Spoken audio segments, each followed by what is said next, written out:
My husband's best friend kissed me and blamed me for arousing him, then threatened me with deportation if I told anyone. Now he's living in the mess he made. I am an immigrant that recently relocated to another country to be with my husband after being long distance with him for several years. Recently, I began planning a surprise party for my husband's birthday, and I reached out to his friends about it to see if they wanted to help. Enter my husband's best friend, Adam. They've been friends for 10 years, and Adam is also married. Adam immediately supported my ideas and was insistent on helping. He'd offered to drive me around the city multiple times and offered his place of work as the location of the party since he works at a fancy restaurant. I declined both times because I didn't want to cause him any hassle, but I let him know I appreciated his kind offer and that I felt he was a very kind and generous friend. Fast forward to this week, Adam texted me that he had his birthday gift for my husband, but he needed help loading it in his car. I didn't think anything of it and agreed to help him. We drove to the store, got the gift, and drove back to my house. He put the car in park, and as I started getting out, he reached out to me and kissed me. I was shocked and pulled away instantly. I asked him what he was doing, and he said that he thought I was cute and he wanted to shoot his shot. He told me that he knew I wanted it because I called him a kind and generous person. I was so overwhelmed I didn't stop him as he rambled about how he couldn't control himself when he saw me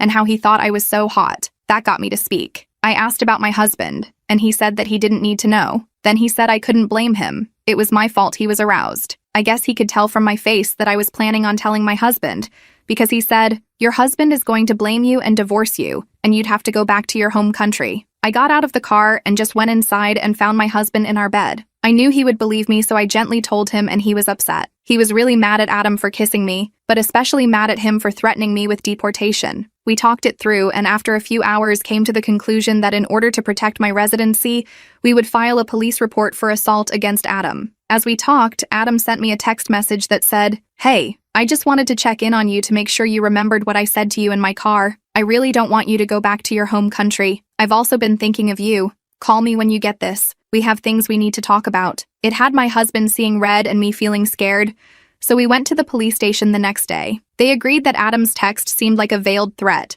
so I filed a police report, and they are investigating. Later that day, I told Adam's wife what happened and showed her the texts. She didn't take it well, so much so that Adam sent me a bunch of texts telling me that he wouldn't miss me when I got deported, and that he hoped I didn't enjoy my time here because I was going to be leaving soon. I didn't feel safe, so I told my husband, and he told me that Adam was also blowing his phone up too. We ended up calling the police when Adam threatened to come to our apartment and do what he should have done when I was in his car. We left our apartment immediately, and police cars were sent to our complex so that they could detain Adam right then and there. Honestly, part of me believed he actually wouldn't make good on his threat, but half an hour later he was arrested on our property.